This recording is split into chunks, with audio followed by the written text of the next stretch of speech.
So I started a jiu-jitsu comic strip. It's called LOL Roll. I'd been training jiu-jitsu for about a year and a half, and I'm an artist. I like drawing anyway, and I wanted a subject for a comic series, for a comic strip, and I thought, all right, well, let me start here. Let me do jiu-jitsu comics. Like, I really like this one. There's so much that I don't know. First week, white belt. Wow, there's so much I don't know. Blue belt. It's so true. Wow, there's so much I don't know from reverse. It's so true. It's like, man, that's exactly how I felt at purple belt. It's like you know the names, but you realize how much you don't know from all those different positions. Brown belt, you're just so unfazed. Man, there's so much I don't know. What is going on? Welcome back to Jiu-Jitsu Outlet. I'm sitting down with a Jiu-Jitsu blue belt and a comic book illustrator, Mr. Royce Banuelos. What is up, man? Welcome to the show. Hey, thank you so much. Excited to be part of this. This is fun. Well, dude, I'm glad to have you. And I'm super excited to hear about your jiu-jitsu comic book that you've created and kind of hear that story. And really excited to hear about this. This is something I've thought about a lot, that like we need to have some sort of a jiu-jitsu comic. But before we get into talking about that, I want to ask you the question that we start off every episode of the show with. How has jiu-jitsu helped your mental health since you started training? Yeah. Thank you. It's a good topic to explore, and it's something that it's not on the forefront generally when like you're joining a jiu-jitsu gym or anything like that. I mean, they talk about confidence, they talk about self-defense and stuff like that, but generally everybody I talk to that does jiu-jitsu, we all talk about how it helps on the mental front as well. I'll say just a little bit of backstory of me. I kind of got into jiu-jitsu after divorce, and so I needed kind of an outlet. I also needed just some kind of structure, some kind of place to be at in life. And jiu-jitsu is super helpful on that front. I would say for me, being a little more of a literal guy, so it helps me understand, like, in jiu-jitsu, there's different phases you go through in a roll, in a fight, and whatever you want to call it. Where you're surviving, and then from surviving you're defending, and then from defending you get to like a neutral position, and then neutral position you're just trying to get to a good position, and then good positions when you can start going for attacks and stuff like that. And so across the board, like I can take a mental note, a mental check-in where I'm at. And, well, where am I at? Maybe there's bad news. Maybe something's going on. Where am I at? Am I in a survival mode? Am I in a defending mode? Am I in a neutral position? And so, I guess really gamifying those struggles in life is what I feel like jiu-jitsu does pretty well. Yeah, it helps you like almost understand life from a perspective of like getting into these different levels of the game, these different parts of reality almost. Yeah. And And game of when somebody's a really good jiu-jitsu player, there's nothing you can do against them. So it's like sometimes that's like there are some things that you just cannot overcome.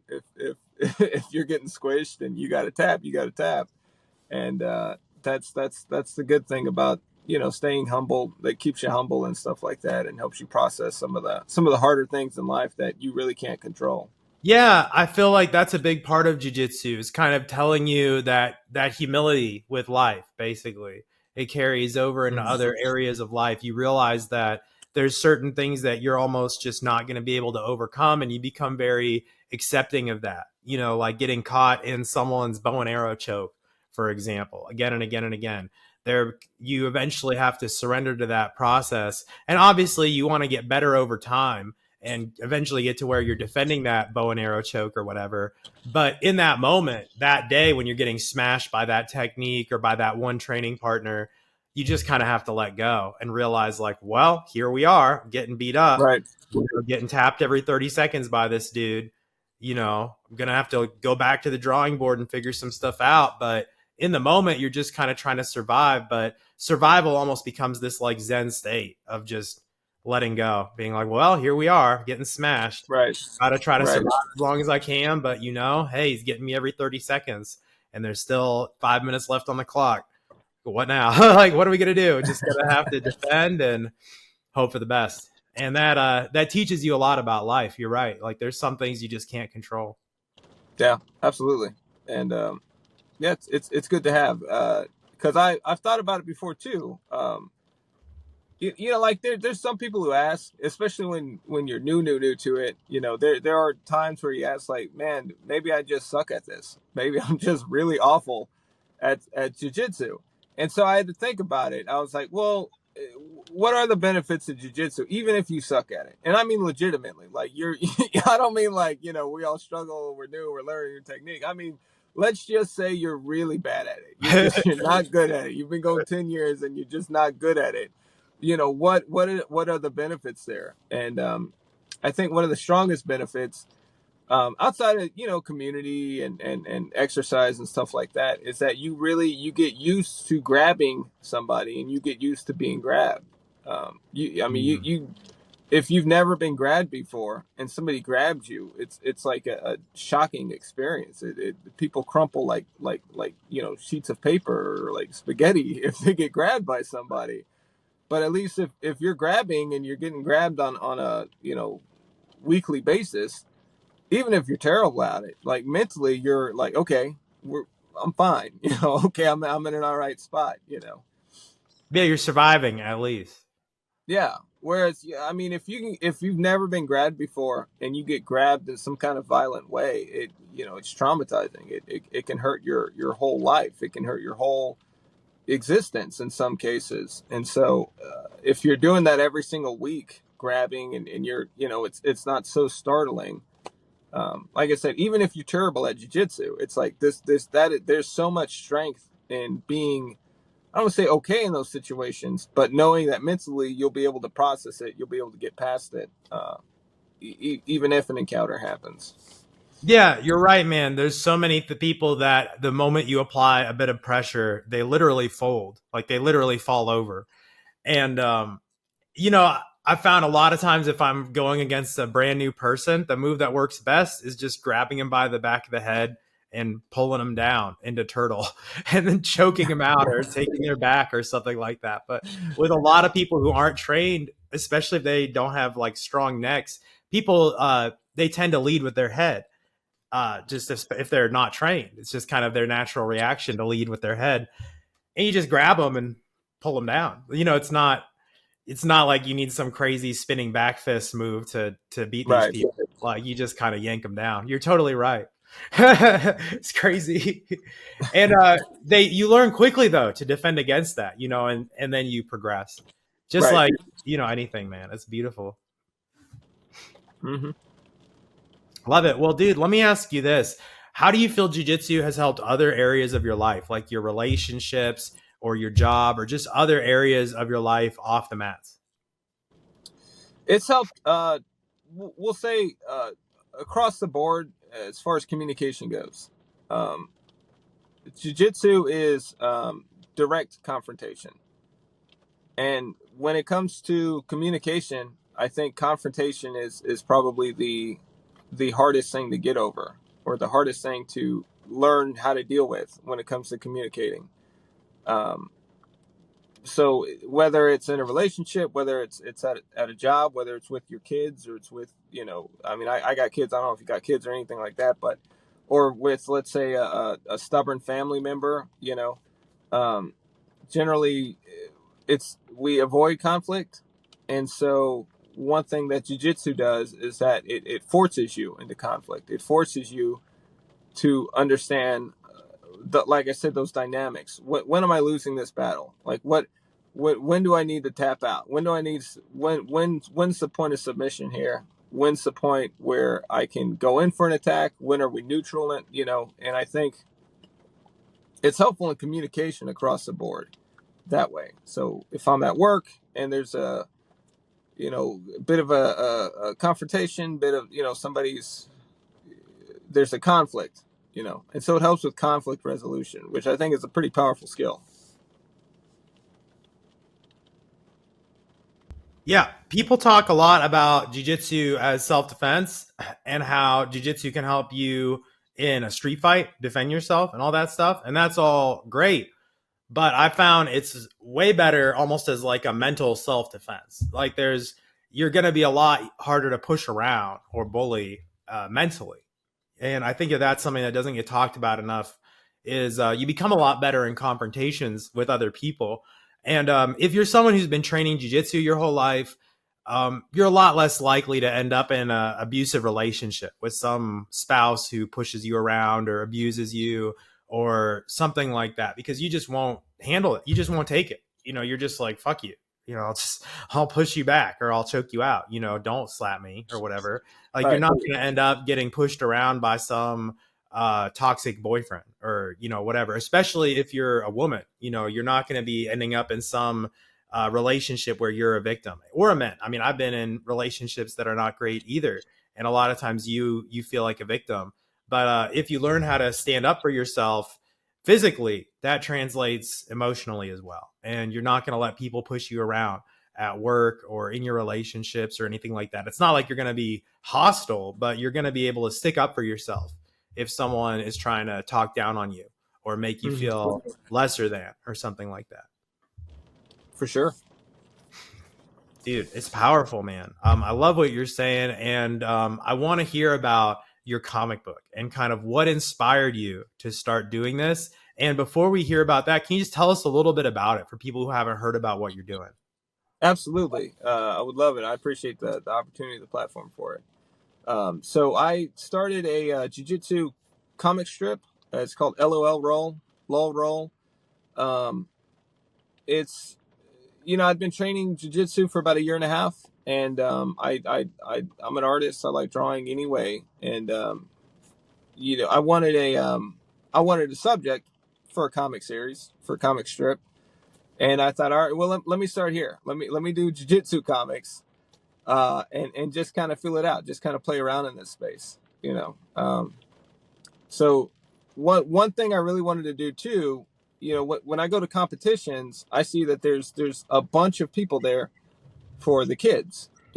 Kids jiu-jitsu is like a big thing. You go to the competition, it's mostly kids and their parents supporting them, and it's a big family thing. So I wanted to make sure that my comic was family friendly. So LOL Roll is a family friendly like comic strip, available for, you use it in newsletters, you can share it really across the board. And ideally, I've been doing it for about a year now, so it's a little over a year. I do them every weekend, so there's a new comic every single week. And right now, I'm working with a jiu-jitsu black belt on creating a supplement comic. So ideally, from LOL Roll, I'll be able to. I'm working on other projects that are like comic related or like children's books related, but all jiu-jitsu based. Dude, that's awesome. I really like that. How did you learn to do that kind of stuff? Because me and my wife were just talking about that yesterday. We really want to get into like learning how to make art and do animations and stuff like that. What would you say to someone who maybe wants to learn how to do something like what you're doing? Just find whatever system works best for you. I got into drawing because my brother was good at drawing and I was very good at being jealous of him. So it was just something that I was like, he can draw very good. I want to draw too. And then I worked in coloring books for about 6 years. So I was just a coloring book illustrator. And then after that job, I got into this career, which is marketing. And I don't draw as much in my, regular job type thing. So it frees up space that I can be creative on the outside and stuff. But just to get started, just start with writing. Write out your ideas, and then after you start writing your ideas out, just put different drawings to it, different ideas. Just sketches. So write everything out first. Like when I write my comics, I have a Word document that says the name of the whatever the title of it, and then I just panel A. One person in a gi looks to a person in no gi. B. So this B would be the second panel. Person with no gi says blah blah blah blah blah, and then panel C, person gi says this. and most of the ideas probably suck, but the idea is that if it just seems dumb in my head, whatever, I'll write it out and then I can assess it later. And then going back, I start sketching it out. I sketch it out and then, and then draw it out. So to get started, just pick up a drawing book or YouTube tutorials on how to draw, but always start with writing. Write out your ideas and then sketch it out from there. Dude, I love it. Thank you so much for those tips. And one thing I wanted to do, if you're cool with it, I'd love to go over some of your comics, just for some of the people who haven't seen. Okay. So I've got your Instagram right here. Like, I really like this one. There's so much I don't know. First week white belt. Wow, there's so much I don't know. Blue belt. It's so true.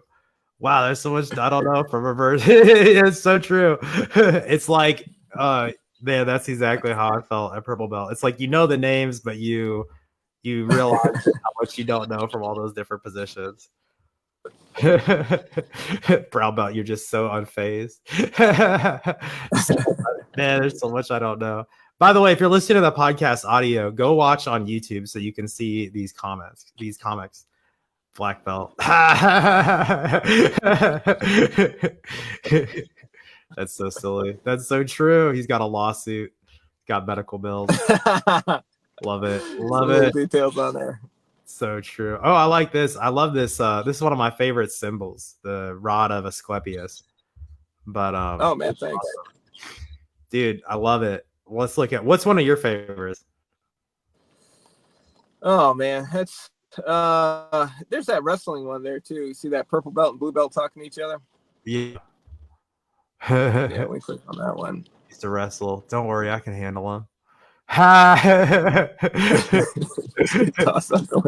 So true. Yeah. Dude, I love this format. It's amazing how Instagram can give you this creative format where you can basically make like a mini comic book, because you can scroll through. So it's like, what's going to happen next? This is really cool, dude. Yeah, it's Instagram is pretty good for this type of style of comic. So love it. Neglect. Man, this is awesome. Well, dude, this is dope. So I'll put links down below if you want to go check out Royce's comic. But dude, I love it. I'm gonna be sharing that for real. So dude, I love it. Last question about the comic. What do you feel is like one of the main things you want to communicate through these? Like, obviously you're being funny, but is there any kind of like underlying message or theme that you're trying to get across about jiu-jitsu? There's not like a specific theme necessarily with it. It's just there's not a lot of comics, in the jiu-jitsu space. And so it's a little bit like, I see a little bit of a niche, however you say that word, a little bit of a niche of where there could be a use for comics and comic strips. But ultimately the idea is to just spread jiu-jitsu, just spread the love of jiu-jitsu, spread the art of jiu-jitsu.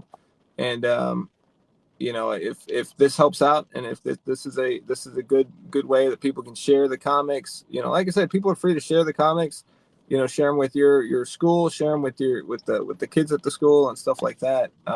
Because and that too, I honestly believe, like, I didn't have martial arts as a kid, so I didn't have any wrestling, I didn't have anything like that. But now with my kids, I make sure they get some of this training because of like, man, the kids who have jiu-jitsu are totally different people than the kids who don't have any kind of martial arts. And I think it's such a benefit to start kids early in jiu-jitsu and grappling in general. And so hopefully the comics can kind of make it more acceptable. I think sometimes when you think about martial arts, you'll get people, the main detractors are going to be either it's too violent and they don't want their kids in violent stuff, or that it's kind of hokey. That doesn't work, or that doesn't work on me. And I just want to kind of find that little spot in the middle that says, well, it's not, it's not so violent, especially compared to a lot of entertainment out there. So jiu-jitsu is not violent for kids. And, it definitely works. This stuff definitely works. At the end of the day, you know, jiu-jitsu works, and it's a good benefit to incorporate to most people. And if the comics help promote that, then that's a good thing. That's awesome, man. Let me ask you this. How do you feel training in martial arts has helped your kids since they started training? Oh, I just think a lot of like what I was saying before, where like even if you suck, right? Like I see my daughter, she's not as nervous, you know, like she maybe would have been in, like, let's say, social interaction. You know, some kids, some people, even just going out to like Walmart or something can be like an event for them. And so just seeing her, like, she understands so many more principles now. Like I tell her just basic 2-on-1, you know, 2-on-1 and create distance. Just basic fight stuff like that. Or like my nephews, the same thing. You know, like, don't, if somebody gets in your face, you can't let them get in your face. Like you have to understand like where that distance lies. And you know, so they've learned to be, you know, and that's the kind of stuff too. You train martial arts, you train fighting, you train whatever, jiu-jitsu, it makes you less want to do that in person. And my nephew in particular was pretty aggressive. Like he'd want to like swing punches and stuff like that. And since we've been training, you know, he doesn't do that as much. You know, he knows that threats are real. You know, so it's just good seeing them in daily life kind of feel a little bit more comfortable in their own skin. Yeah, you learn that you can be defeated, and that's a very good lesson to learn, especially as a little kid. So then you don't go looking for trouble as much. You know that you're not invincible. Right. Yeah, I think a lot of times people get into trouble because they think they're invincible. They think they're made of stone, especially if they're a little bigger, maybe a little more athletic. But jiu-jitsu will teach you real quick that you don't know. You don't know a lot. Like your comic code, you don't know a lot. Even when you get to brown belt or black belt, you still don't know. It's true. Well, dude, Royce, this has been a great conversation. I really appreciate you coming on the show, man. But before we wrap this up, is there anything else that you wanted to share about, especially related to your comics? That's it. You know, would follow with the comic. And like I said, I know a lot of gyms, they utilize newsletters. They utilize, you know, social media blasts. Feel free to use any of the comics for any of the newsletters that you have. Just, you know, if you need help putting some content out there, feel free to use the comics. You know, just, you know, make sure my name's attributed to them. But yeah, push them out there. You know. And hopefully we just keep growing the sport of jiu-jitsu. Dude, well, I will 100% be doing that. I'll take you up on that. And I'll definitely be tagging you, and I'll put your links down below on this post as well. So guys, go check out LOL Roll. I definitely will be. And I'm going to be following you, man, a lot more closely after this conversation. Awesome. I'll be doing the same thing here. Always sounds weird though when people say that. I'm going to be following you closely. Be behind you, bro. This whole time. You just won't see me. Yeah. You didn't have me following you before, but now you do. Cool, man. Well, I appreciate you, Royce. Thanks so much for coming on the show, and we'll have to do it again sometime. Maybe we'll do again in like a year or two when your comic's blown up and you've got some like. That'd be cool. Maybe you'll have like a graphic novel to promote or something. I don't know. You'll have something. That'd be cool. Yeah, maybe instead of 200 followers, it'll be like 205. So we'll see what happens. Talking, bro. Now we're talking. Well, Royce, thank you so much. We'll see you again, bro. Train hard and be safe. Awesome. I'll talk to you soon, dude. Thanks so much, Paul. Really appreciate the opportunity. Thank you so much. Y'all have a great day.